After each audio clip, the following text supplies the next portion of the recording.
Welcome back to our interview series with the researchers behind the images that you voted for as our members. I am Jess. I am your representative from the Antibody Society, and it gives me great pleasure to introduce you to Danielle from Bethel Laboratories, which is part of the Fortis Life Sciences Group, which is one of our sponsors. So today I am joined here with Danielle from Fortis Life Sciences. Thank you very much for entering our competition and welcome here today. Would you be able to give us a little introduction as to what exactly you do in your role? Yeah, absolutely. So I'm Danielle.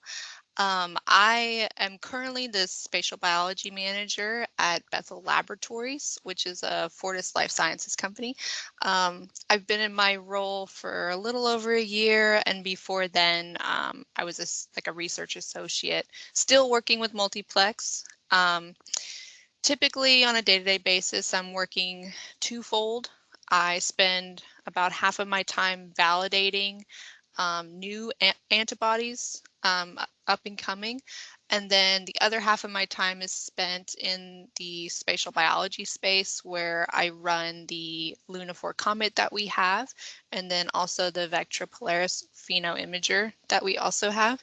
And so I'm at my desk about 50% of the time, and I'm on my feet about 50% of the time. That Yeah, seems like a good balance. yeah. I'm sure you get a lot of data from those sort of images, so you got a lot of analysis to do. Absolutely. Yeah. No, brilliant. So what is your link with antibodies, particularly as we are the Antibody Society here? Right. So, interestingly enough, I actually got my start at MD Anderson, Oh, and cool. where I worked in a small lab. It was focused on skin cancer, and at the time, I was experiencing the need to move out actually towards Montgomery. So I was applying to just a few jobs, and it happened that I got this one, and I wasn't even sure. I had worked doing a bit of flow cytometry beforehand, Yeah. but I wasn't really sure exactly what I was walking into. But I got here, I learned a lot about antibodies. I wouldn't say from scratch, but for what I do now, I certainly didn't know how multiplexing worked. And then Yeah, yeah. ever since then, I've just dove right into the antibody.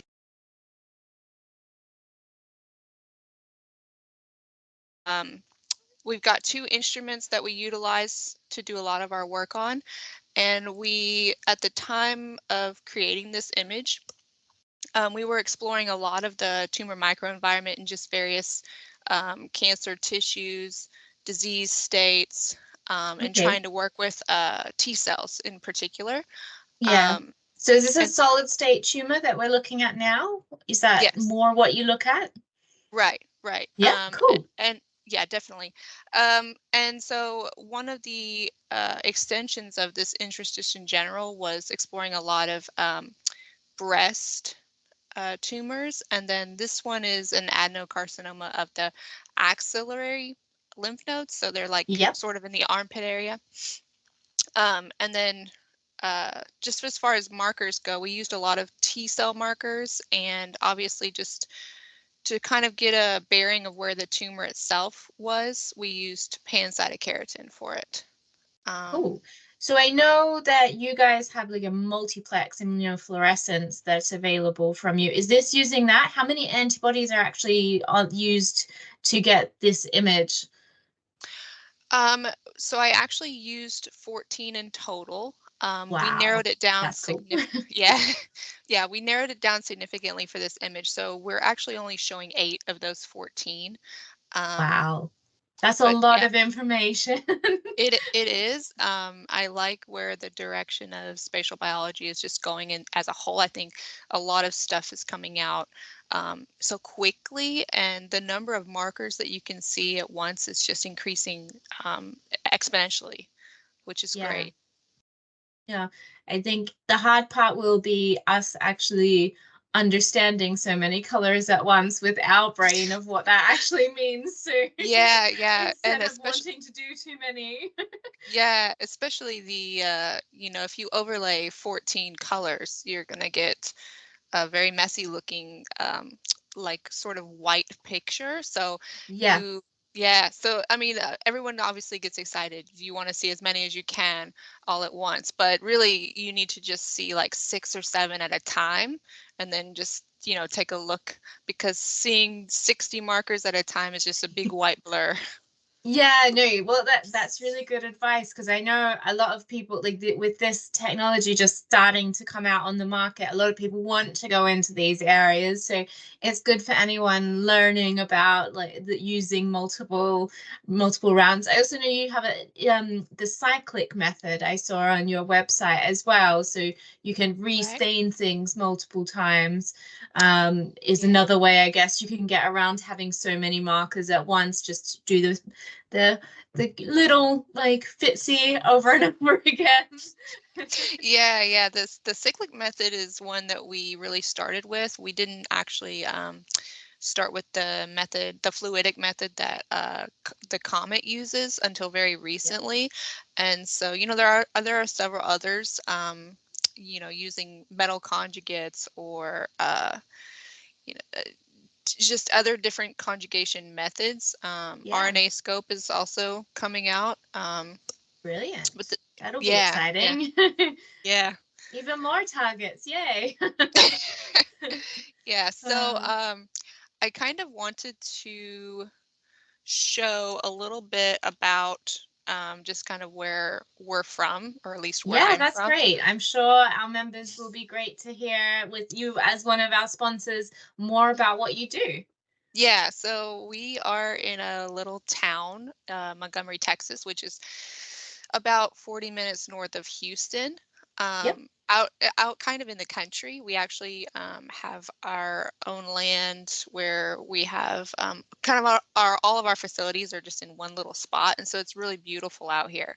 And we've been Good in. for work-life balance. Nice to Oh hear. yeah, definitely, definitely. Um, we've been in business, Bethel specifically, for decades. So, Yep. and we do it all on site ourselves. Our our culture is so fun here, and I think because of the small, like, niche group that we have, it's great knowing every face that you see. So it's a Oh, lot of fun. good. Yeah. Um, Nice to hear positive work and cultures. and I've been here for about 4 years, so Okay. it's Yeah. been great. So you've had a chance to try your hand at a lot of the things that you're telling us about today, then. That's good. Yeah, yes, definitely. And then just a quick overview. As far as our antibody validation approach, we like to include as many pillars as possible. The International Working Group also has their set of standards, and we try to align with them. Yeah. I don't want to spend too much time on that, but we sort of broke it down in the various ways that we take each antibody through when we're validating. Um, I think we do a very good job, very rigorous job here. And as one of the sponsors, corporate sponsors, I definitely can stand behind the fact that we mean what we say. No, So that's always what you want to hear as a academic researcher. yeah. More specifically to what I do, though, I'm Yeah. in the IHC lab. So we do start to finish. We make our own tissue microarrays. You can see one there where it's roughly 80 cores or so of different tissues. When we try to research each of our antibodies, we try to spend quite a bit of time going through and being very, very careful about specificity. Obviously, Yeah. you can't capture everything, but we do our very best to capture the most that we can. And Yeah. we Yeah. have some great teammates. Um, One of my teammates, she punches individually all these cores, and I just don't know how she does it, but it's amazing. That Uh, sounds like she's got a very fiddly job. oh, absolutely. But there's a few instruments that are a little bit more interesting to me and relevant to the photo. So the Yeah. instrument right there is the Vectra Polaris, or now it's known as the Pheno Imager. I think Mhm. it's a brilliant machine. It's where we do the cyclic IF work. There's a photograph there that was presented 2 years ago. Again, on breast cancer tissue. It's one of my Okay. favorites. No, that's all good. There's a lot of people out there working on it, so I'm sure they'll be enjoying these beautiful images. Yeah, it was probably one of my favorite projects to date. But this image that was generated for the competition was done with the Luna 4 Comet. It's a up and coming instrument. And I have enjoyed how, I don't know how to put it, how simplistic it is. Especially just start to finish training on the instrument. Anytime you get something new in the lab, Yeah. it's exciting, but it's a little daunting to have to learn something from scratch. Yeah, we've all been there. Yeah, but it was quick, it was fast, and it creates obviously very beautiful images for us. And then just a bit more about the image, since I did put the markers obviously, and then a bit of a little caption, but we were interested in observing several different phenotypes, and a couple of the markers, especially the CD68 and CD56. Macrophages and NK cells are some of the more interesting ones that we try to observe on a pretty regular basis. And then makes sense. Really just the tumor versus the immune landscape is So if you're looking at macrophages, given that I know you had a lot more antibodies used here, did you look to characterize them as M1 or M2 macrophages and things like that at the same time, or just that it was a macrophage was good enough?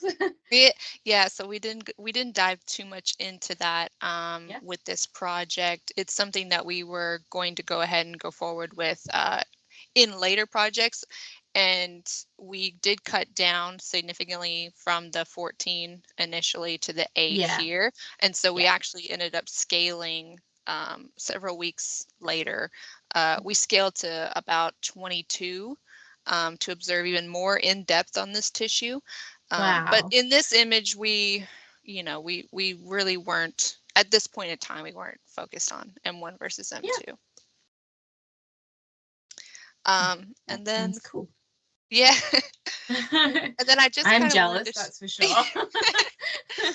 I just wanted to show too, you have this beautiful image when it all comes together, but I think it's just equally beautiful that you can singly look at each marker.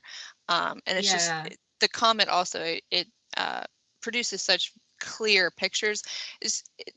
The instrument is just as important, of course, though, as the antibody itself. No, that's really true. And all of these antibodies, of course, are in-house. So that makes it quite easy when you want to research things. You just pull from the shelf, so to speak. Yeah, the level of background is really reassuring to see. It's very clear. Right. Yeah, that's what you want to see. It's just a crisp black with your pop of color. I love the little germinal center and the KO67 up in the corner. Yeah, he's just all alone up there. But also just as a whole, or just in general, if anybody wants to learn more, there's a couple of links here about multiplexing, and then at the bottom is one of the most recent publications where we used one of our antibodies to help elucidate a researcher in A&M, or former researcher at A&M, with his work in mouse melanoma. Brilliant. Well, I, for one, will definitely be giving that a read. And we will also put the links in the comments of this interview so anyone can have a look and learn more about the techniques. But thank you for going through that so clearly. And I found it fascinating personally, as of course, when you only look at 4 colors, normally you always want to know what the extra thing is doing. So it's great to see that sort of technology is coming through and will be available to our users. I'm sure sure that many users, especially in the tumor field, will get great use out of this, seeing how potentially monoclonal antibody therapeutics infiltrate into the tumors and things like that. So I see a lot of applications for our users. Have you had any feedback from people within the antibody field as to how they're using this sort of technology?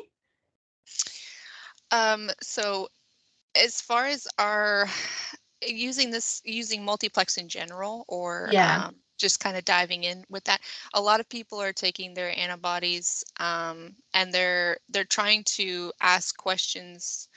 Uh, I feel like it's more focused on the tumor microenvironment, yeah, much like what we were looking at. But I know now, you know, clinically and just academically, the ability to be able to view both the RNA and protein as like tangentially together yeah. is really exploding and very informative.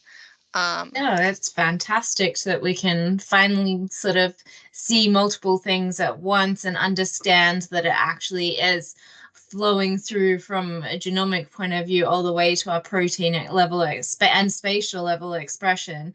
It's amazing. right, and it's definitely important. To make sure that you, as a lab, as a biotech, whatever space you're coming from, that you just rigorously validate those antibodies before you put them on a platform. Just really pay attention to whatever specifications are on your data sheets. Sometimes you have to do a bit of in-house tweaking, Yeah, depending on what kind of stuff is available to you reagent wise. Every lab is different, but the antibody, it, the instrument is only as good as the antibody, right? So just, naturally, yeah. yeah. I think that that is fantastic advice to, well, to all of our budding early career scientists, as well as a good reminder to those of us who are a bit more experienced to Yeah. always go back to basics and double check before we start putting 20 colors at once. Absolutely. Thank you very much for joining me here today. A particular thank you to Danielle and, of course, all of you, our members, for watching our interviews. We hope that you'll join us again next month for our April edition of Interview with the researcher behind the image. Thanks.